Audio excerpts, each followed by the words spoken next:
Hey guys, welcome to another video. And as usual, before I get started, go ahead and smash that like and subscribe if you're new to this content. And to my current subscribers, I appreciate you guys more you know. Let's just get right to it. So there's a lot going on in reference to the FOMC meeting that's actually going to be happening on November 1st. And there's a very, very high chance that they're saying roughly it's about 90% that there will be a 25 base point hike. Now, I know a lot of you guys don't really look too much at the macro view, but in essence, you actually should. Because the FOMC meeting, if they go ahead and raise the short-term rate or federal fund rate, better known as the inflation rate, it'll affect global markets. Because this affects goods and services coming into the United States as well as goods and services going out of the United States for those countries that actually depend on goods and services coming into their land. And what this does in part, it actually takes money out of people's pocket in reference to go invest in things like real estate, buy things for their businesses, as well as go and get those other investments that pertains to, like, say, for example, crypto. Now, the situation with the SEC and what's going on with the FOMC with Powell, as well as Gary Gensler, has no correlation. They're going after lawsuits. They're trying to regulate the stock market and the crypto market. But Mr. Powell is trying to go ahead and regulate the economy to make sure they go ahead and resolve the issue as it pertains to inflation. Inflation means there's too much money in the economy going after very limited goods. So as a result, in order to catch it up, you have to go ahead and hike prices to slow down the demand to go ahead and offset people buying the product. So as a result, they hike prices up to slow things down. That in turn actually has an effect on the market in general, because people at the end of the day, they can't really afford these high prices.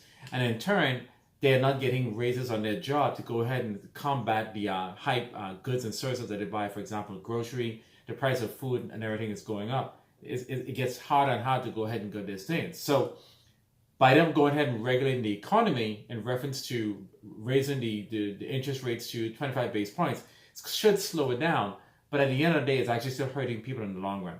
But no matter what it is, they're going to have to do what they have to do to actually slow things down, because if it gets out of hand, we can get to the point where we're back to when we had a massive recession compared to what we had in 2008. I don't think we're there yet, but there's a high chance that we could very well get there if they don't get a handle of what's actually going on.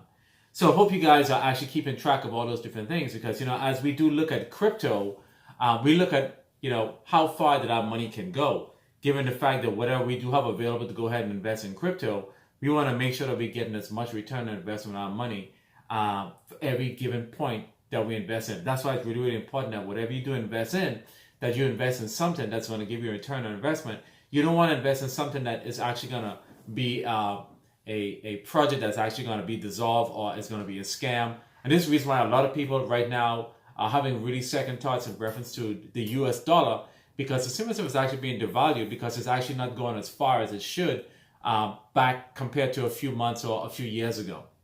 So in turn, people go ahead and invest in crypto to try to get a little more value for their dollar. So that's the reason why they invest in Bitcoin. And what's happening right now is that with the spot ETF that's happening, October 30th or roughly October 31st, those fund management companies like BlackRock and Valkyrie and all those other companies, they are planning on seeding their fund. Could be in Bitcoin, but most likely it's going to be in fiat, to prepare themselves for the spot ETF whenever the times come. So this could be another reason why we're starting to see Bitcoin starting to move, and Bitcoin actually to the point where it seems if it's actually borderlining around it 34, getting very, very close to the 35. I think there's a massive resistance, and those you can see there's a massive resistance as we approach the 35. A lot of people have sell orders around the time when they can go ahead and get a significant gain. The money that I have inside there, I'm still now up, okay? Because remember, I got it at 16,000. At 32, I took my profit of 16,000. I left the original profit in there, and now I am still up. If that drops to zero, I'm still good because I already made my return on profit. So as it goes up, I would then go ahead and take another return on my profit once it go ahead and double again. And this is what I do. It's not life-changing money, but it's a way in which I go ahead and keep it moving in reference to seeing a return on my investment. This is the way a lot of you guys should be thinking whenever you invest in anything. Take the initial investment out whenever you see a profit. Now, I'm not sure if that's going to be what you guys may do in reference to as you see a Safemoon chart start to move and you start seeing a gain on your money.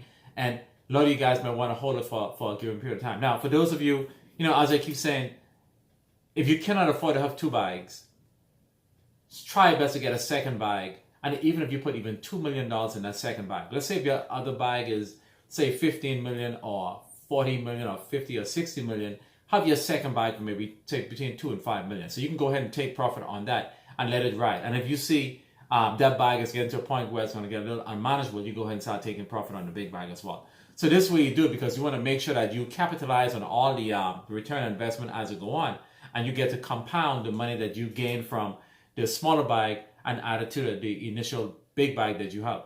So I hope you guys enjoy what I'm saying here. Like, share, subscribe, guys. Support the channel. Go ahead and buy me coffee, because I do stay up late and go ahead and do these research before I go ahead and give you these videos, because I like to keep track of my money. And if you guys are following me, I'm going to try to see if I can drop a sprinkle on how you guys are going to keep track of your money. But remember, none of this is financial. I do this for myself personally, because I run a business. I treat all of my business and all of my investment as if it's a corporation, because I want to get the most margin on my money as possible. And for those of you that actually are investing, you should think the same. And with all the things that are happening in the economy, you got to try to protect your money in every shape possible there is. And knowing what we know, what will be happening in any part of this year, which we will cover later in this video, you need to be ready. So, Safemoon is actually listed on a lot of different exchanges. I tend to look at Mexi. I'll go ahead and take a look at, say, Bitmart or DigiFinance, and then go ahead and compare prices, because I want to know where's the arbitrage there. And I'll go ahead and look at CoinGecko or CoinMarketCap. Yes, you see there's a different variation, a different price, but it's not that far off. But on some of the exchanges, like say L-Bank and all the others, there's a tremendous amount of arbitrage. And I know a lot of you guys are not savvy enough to go ahead and reach those exchanges to go ahead and take advantage of those arbitrage. But if you can, you can go ahead and buy Safemoon over there. Let's say, for example, on, let's say, Mexi for 30142, you can buy it over there, and you can go ahead and send that Safemoon over. You get a lot more. You can send that Safemoon over to your Safemoon wallet. Try your best to go ahead and do that. There's many ways to go ahead and see if you can go ahead and access those exchanges internationally, and you can go ahead and take advantage of those things. So that's what I want to go ahead and bring to you guys today, because there's a lot going on that you can take advantage of in the economy. But there's one key thing that I want to go ahead and let you guys know before we get started, is that the bull market is actually starting to ramp up. Okay, there's a lot of green in the portfolios as it pertains to this day. A lot of green. And a lot of people are not really paying attention to the green that we see. And they say, maybe 2%, 2 or 3%. But guys, 2 or 3% is a lot, especially if you have a lot of money in the market. 2 to 3, 4% or 5% is a tremendous. A lot of people that invest 300,000, 3% is a massive gain. And no, we may not see it because we're putting in smaller money. It's just a few dollars or roughly a few change that wouldn't be life changers, so we'll let it stay in. But there will come a time, if you guys have a significant amount of size of your Safemoon bag, you guys 2 or 3% would actually be massive, and you can take a return on that as time go on. So let's just jump right away. So right now, the price of Safemoon right now is 30200. Price of Bitcoin right now is 34,000 and change. And seeing the Safemoon price right now on Mexi at 302 means that over there it costs $200 to get 1,400,000 to get 2 million tokens. That price is climbing. Over on the Safemoon wallet, the price is roughly the 30192. I saw it peak there. I saw it on different exchanges. It actually oscillated between the 30188, 30190. But in some cases on different exchanges, that resistance that we've seen on the Safemoon wallet is not there. People are going back and forth. But what I did notice that on some of those exchanges, they're just buying in the thousands. A lot of people are not buying in the millions. So, for example, if I was to go ahead and buy Safemoon, which I am done buying Safemoon, I am good with my bag, and I bought a lot of my Safemoon over on Mexi and move it to different exchanges, is that if you go ahead on Mexi and you see that the price is 30142, the monies that you spend that you can accumulate even more and move it over. Learn the process of how to move these things. But there's one key thing that you guys need to understand, is that for those of you here in the United States, not international, but for those of you here in the United States, there will come a time when you have to do your taxes. You have to be really, really careful with your personal taxes. It's really recommended. Now, most of you guys don't really have to follow up with this, but go ahead and start an LLC, a small business account, or a small business entity, so you can go ahead, if you do sell your Safemoon, you put it into your business account. There's a lot of tax incentives in reference to that. You don't want to bring this money in and put it into your personal account, because you will get taxed differently. You want to sit down with an accountant and figure out what's the best way of doing this, because there are going to be tax breaks that you're going to be able to get. look into that. These are things that I would want to educate you guys on. This is what I do. Whatever business that I do have, I buy everything through my business. And I separate business from personal because there's different tax shelters and tax breaks you can get from an itemization standpoint here in the United States. So look into that. I think you can start a business. I'm not going to advertise any website to go ahead and start a business, but starting your very own LLC here in the United States, you can go online and go ahead and see what it would cost. I think in my case, when I started my business, it cost me like $120 to go ahead and start my very own LLC. And then I was able to get my tax ID number and, make it legal. So I can then go ahead and start my very own business. So every new business that I get, I can funnel it through my business. And when tax time comes, I take it to my accountant and we go ahead and get it done. Yes, you will pay your quarterly taxes, etc. Do it legal because you will be able to see the advantages on the different tax breaks that you will get versus you running it through your personal. So if you like that, go ahead, like, share, subscribe, guys. These are the things that I want to bring to you guys because a lot of you guys may eventually make a lot of money with your investment, including myself, and you want to be able to make sure your money is being well represented. And by putting it, another advantage of having your very own LLC is that nobody really can sue you. Let's say, for example, if you were to be sued personally, they cannot come after the money that you have in your business because it's a separate entity. So if you owe anybody any money or anybody they want to hold you liable to anything, yes, they can sue you, but they cannot come after that money that you have with your very own business. And that's a form of a protection that you have to go ahead and safeguard. This is the reason why you'll know a lot of people, when they do win the lottery, they'll put their money into a trust. So it's more of a protection that their personal asset can be, let's say, infiltrated by, let's say, creditors, whatever, but they can't really go after the trust because it's a separate organization altogether. And that's what I want to share with you guys because, Safemoon launching an exchange in the end of this year, let's say 2023, we know winter ends next year. Hopefully go ahead and land that goal. That happens, we will see run up. And these are the things that you want to start preparing in advance. Of course, with that, you want to know what you want to put your money into from an investment standpoint. Look at all those different things. Don't just go into it and have all this money in the bank.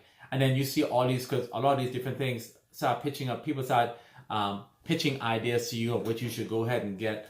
You want to have that all squared away so you seem a lot more level-headed when the time comes, because you may get giddy with all that money and start making a bunch of rash decisions. And some of those rash decisions can cost you a lot of money. And that's the reason why you guys need to go ahead and plan that out now.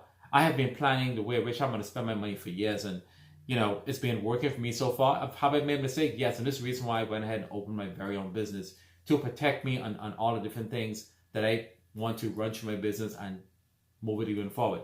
Now, another thing I want to talk about again today is that for those of you that do remember the exchange that's called Mandala went ahead and disabled their very old exchange website because they were going through a revamping process to go ahead and upgrade it because I guess there was too much clutter on that exchange. They wanted to go ahead and give it a new look. So I think it was, let's say September 14th of this year, they went ahead and they disabled the old Mandala site. They put out the notice. I'm going to go ahead and post it over there. You guys will see. And then they went ahead and launched, I think, their very own new centralized exchange. You can go ahead and register and go ahead and access it. But, I went ahead and I look around inside that website. It seems as if it's still new. I didn't get the feel that the centralized exchange was done. A lot of the values, the tokens were at zero value. So I don't think that the exchange is done. I think there's just more of a registration, getting it ready. So when in fact the exchange is done, you can go ahead and utilize it. I didn't see a KYC or anything. So I just did the general login information. There may be a section where if I do want to go ahead and add funds to it, again, I can go. I did have an account with them, and I went and just created a new one because I took all of my funds off. And I think for those who have been around for a while, I used to always buy a lot of stuff on Mandala. Now, will they list Safemoon? Don't know. Hopefully they will, because it's in that region where there are a lot of people that are utilizing Mandala to go ahead and buy Safemoon. But if you take a look at the exchange from some of these depictions that I'm putting up here, it looks very, very smooth. Hopefully it will look, Safemoon will be looking very similar to this. The UI looks really, really good. But again, the website doesn't seem as functional. So, this is the video I want to bring to you guys. Hope you guys had an excellent week last week. I know I did. I'm back in town, ready to go ahead and look at things. But know that the Safemoon price being at 302 on some exchanges to let you know the momentum is happening. There will be people that will be missing out on Safemoon as time go on, as the products go out to the masses, and seeing the virtual card actually being utilized. These are the things that you need to look at, because this is what's going to make Safemoon be that next conglomerate. Okay, they're going to eventually become a $1 billion company. I'm not sure how soon they'll become a $1 billion company, but as time go on, as more and more people use the exchange, their net worth is actually going to improve. So I put out a tweet today for those of you that keep track of me on Twitter, is that for those of you that know what your net worth is right now, and for those of you that have a significant bag, and for those of you who are trying to build to that significant bag, as well as those persons that have 2 million tokens, you fall into that category as well. If you guys play your cards right and you're able to sell at the right time, you want to look around now at some of the things that you cannot afford. As you drive to work this morning, you want to look around, you drive home from work, or you look at some of the bills that you have, your credit card bills may be through the roof, or you see things you want to go ahead and do that you just don't have the money. You want to look at the before and after to see, wow, I couldn't afford that, now I can afford that now.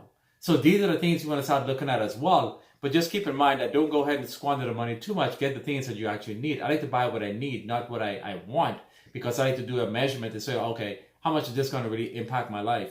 And this is the way how I try to be a conservative as much as possible when it comes to spending. And these are the practices you want to go ahead and adapt, because this is the reason why a lot of people that buy lottery, they tend to lose their money very quickly, because they haven't really properly thought it out altogether. And as a result, the money actually just disappears. So hope you guys liked the video. Until I see you guys again, you guys have a wonderful day, and peace.